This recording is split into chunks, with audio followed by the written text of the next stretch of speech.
Good morning students. आज हम लोग फंजाई के बारे में बात करेंगे। तो फंजाई में सबसे जो मेन फीचर क्या होता है, पहले हम इसके स्ट्रक्चर की बात कर लेते हैं। स्ट्रक्चर इसका कैसा होता है? स्ट्रक्चर इसका फिलामेंटस होता है, थ्रेड लाइक स्ट्रक्चर होता है और सिलेंडर होता है। सीधा बिल्कुल थ्रेड लाइक स्ट्रक्चर होगा जिसको कि हम लोग हाइफी बोलते हैं। इसके अलावा बहुत सारे हाइफी मिल करके एक नेटवर्क बना लेते हैं। इस नेटवर्क को हम लोग माइसीलियम बोलते हैं। तो हाइफी जो मेन इसका बॉडी है वो क्या है? हाइफी है, जो कि लॉन्ग होती है, सिलेंडर थ्रेड लाइक होती है, फिलामेंटस होती है और नेटवर्क ऑफ हाइफी मिलकर के क्या बनाता है? माइसीलियम बनाता है। तो फंगल माइसीलियम की बात हो तो इसका मतलब बहुत सारे हाइफी, एक पूरा नेटवर्क सा हो गया। ठीक है। इसके बाद अगर इसमें क्या होता है, कई बार जो सेल्स होती हैं उनमें सेल वॉल या जो सेप्टम होता है वो एब्सेंट होता है। तो उस तरह से क्या होता है कि वो स्थिति जब होती है जब उसमें बीच में सेप्टा नहीं है, सेल वॉल नहीं है, या सेल वॉल आपस में डिवाइडेड नहीं है, पूरी तरह से डिवाइडेड नहीं है, यानी साइटोप्लाज्म कई सेल्स का आपस में जुड़ा हुआ होता है। तो ऐसे कंडीशन को हम लोग क्या बोलते हैं? मल्टीन्यूक्लिएटेड साइटोप्लाज्म हो जाएगा वहां पे, और कोइनोसाइटिक हाइफी बोलते हैं। माने एक से ज्यादा न्यूक्लियस जब होता है तब उस कंडीशन को हम लोग बोलते हैं कोइनोसाइटिक हाइफी। और उसमें सेप्टम नहीं होता सेल्स के बीच में, सेप्टम ना होने की वजह से वो मल्टीन्यूक्लिएटेड स्टेज है। तो ऐसा फंगस में बहुत देखने को मिलता है।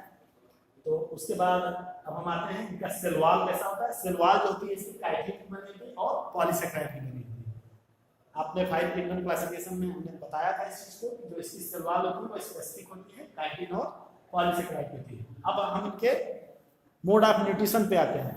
हमने बताया पहले कि ये हेटेरोट्रॉपिक होता है, यानी कि खुद से फूड की सिंथेसिस इसमें नहीं होती है। ये या तो सैप्रोफाइट होता है या तो पैरासाइट होता है। सैप्रोफाइट का मतलब डेड डिकेइंग ऑर्गेनिज्म के ऊपर जो डेवलप हो, अपना जो मोड ऑफ उसका न्यूट्रिशन है वो डेड एंड डिकेइंग मटेरियल है, तब उस कंडीशन को हम लोग बोलेंगे सैप्रोफिटिक।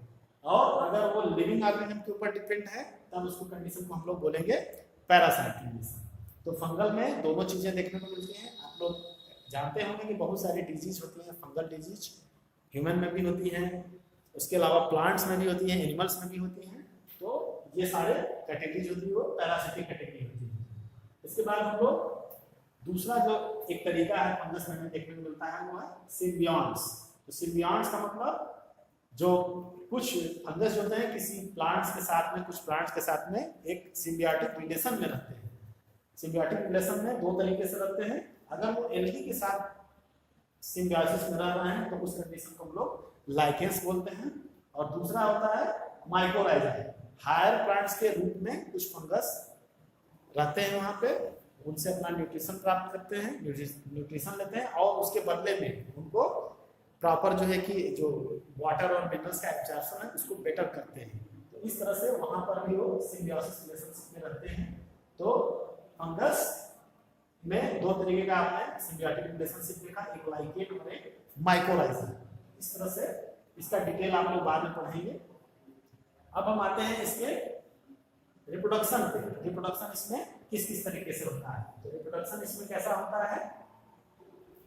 इसमें वेजिटेटिव रिप्रोडक्शन भी होता है, एसेक्सुअल भी होता है और सेक्सुअल रिप्रोडक्शन भी होता है। वेजिटेटिव का मतलब कोई फिलामेंट है वो बीच बीच में से ब्रेक हो गया और नया प्लांट ग्रो कर लिया, नया फंगस ग्रो कर लिया।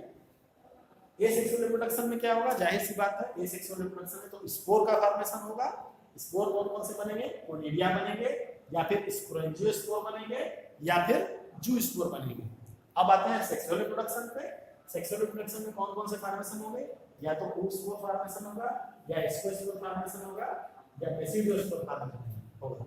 और इन्हीं स्क्वैस्पोर और बेसिडियोस्पोर्स की बेसिस पे इनको क्लासिफाई किया गया है स्कोमाइसिटीज, बेसिडियोमाइसिटीज और फाइकोमाइसिटीज में। और वैसे तो क्लासिफिकेशन इसका बहुत लंबा है, लेकिन आपके सिलेबस में सिर्फ 4 क्लासेज हैं, फाइकोमाइसिटीज, स्कोमाइसिटीज, बेसिडियोमाइसिटीज और ड्यूट्रोमाइसिटीज। इस तरह से हम देखते हैं कि ये इनका सेक्सुअल स्ट्रक्चर के बेसिस पे हम इनको क्लासिफाई करते हैं। सेक्सुअल रिप्रोडक्शन में क्या होता है? दो हाइब्रिड क्लोज कांटेक्ट में आते हैं, उनमें जो सेल वॉल है वो डिसॉल्व हो जाती है, प्लाज्मोगेमी हो जाती है, प्लाज्मा काइनेटिक हो जाता है।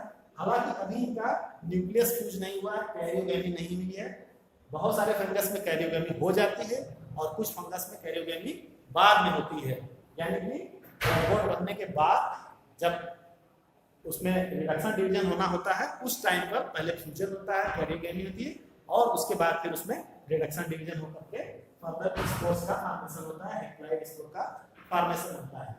तो ऐसा हम लोग एस्कोमाइसिटीज और बेसिडियोमाइसिटीज में देखते हैं कि वहाँ पे कैरियोगेमी बाद में होती है और इसके साथ साथ इन एस्कोमाइसिटीज और बेसिडियोमाइसिटीज में एक फ्रूटिंग बॉडीज भी बनती है। उस फ्रूटिंग बॉडीज के अंदर रिडक्शन डिवीजन हो करके हैप्लॉइड स्पोर्स का फॉर्मेशन होते हैं और ये हैप्लॉइड स्पोर बाद में फिर उस फ्रूटिंग बॉडी से अलग होकर के नए प्लांट को जनरेट करते हैं।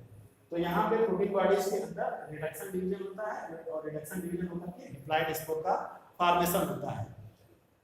तो जो यहाँ पे रिडक्शन डिवीजन होगा, हैप्लॉइड स्पोर का फॉर्मेशन होगा, तो अगर एस्कोमाइसिटीज में वो चीज हो रही है तो स्पोर्स को हम लोग बोलेंगे एस्कोस्पोर्स और बेसिडियोमाइसिटीज हो रहा है तो उसको बेसिडियोस्पोर्स बोलते हैं। और जो स्ट्रक्चर जिसके अंदर इस हैप्लॉइड स्पोर्स का फॉर्मेशन होता है तो एस्कोमाइसिटीज में हम लोग उनको एस्कस बोलते हैं और बेसिडियोमाइसिटीज में उनको हम लोग बेसिडियम बोलते हैं। आपने देखा होगा ये फफूंद होता है, छत्ते जैसा होता है, वो एक्चुअली क्या है, वो फ्रूटिंग बॉडीज है। इस तरह से आप स्ट्रक्चर देखे होंगे कि बनता है और उस फ्रूटिंग बॉडीज के अंदर बहुत सारे बेसिडियोस्पोर या एस्कोस्पोर अलग अलग अरेंजमेंट होता है, वो उस तरह से अरेंज होते हैं और वो बनाते हैं हैप्लॉइड स्पोर्स को, जो कि बाद में उस फ्रूटिंग बॉडी से अलग होकर के दूसरी जगह जा करके फेवरेबल कंडीशन में वो नए हाइफा को ग्रो कराता है, नए प्लांट को ग्रो कराता है।